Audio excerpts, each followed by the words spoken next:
History ang nagawa ni Jordan Clarkson kung saan ay wala pang manlalaro sa NBA ang nakagawa nito. At ang nagturo ng boxing form kay Jordan Clarkson kilalanin. Yan ang ating mga pag-uusapan para sa video natin na ito.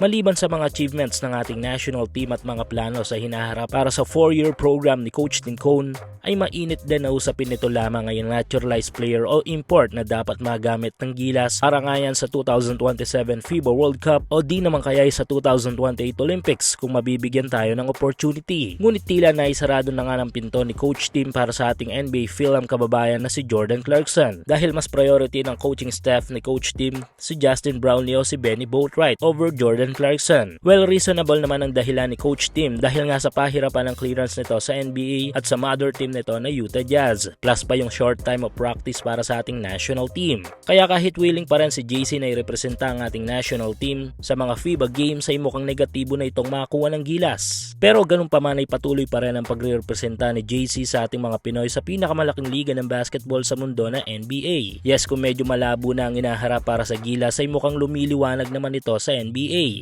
Dahil nito lamang ay may na-achieve na naman si Clarkson na may tuturing na history sa NBA. Ito nga yung nag-iisang malalaro sa NBA na nakapagtala ng highest points per game na malalaro mula sa bench. Umabot kasi ng 15.4 points per game si Clarkson na mas nagbigay ng boost sa team ng Utah Jazz. Well, mula noong lumipat si Clarkson sa team ng Utah Jazz ay tumaas na ang puntos ng team mula sa bench na naging dahilan kung bakit hinirang itong 6th man of the year ng NBA. Sa ngayon ay patuloy pa rin ang pagpapaganda ng Utah sa kanilang mga numero kung saan ay meron lamang silang 6-2 winless record sa ongoing season ng NBA.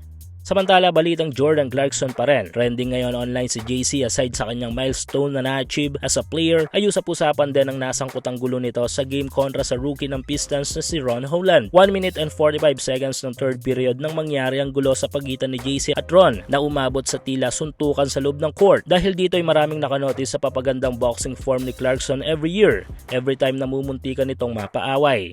Dahil dito ay maraming katanungan online kung ano nga bang meron ng film player sa kanyang background kung bakit tila may nalalaman ito sa larangan ng boxing. Well, hindi na bago yan dahil nga sa taong nagturo sa kanya noong bata pa siya ay walang iba kundi ang kanyang ama na si Sir Mike Clarkson. Yes, dating boxingero ang ama ni Clarkson noong kalakasan pa nito. At dito na rin marahil nagmula ang pagkakaroon ng kaalaman ni Clarkson sa larangan ng boxing. Ang tanong na nga lang ng maraming mga fans dito ay change career kaya si Clarkson sa hinaharap mula sa basketball patungong boxing?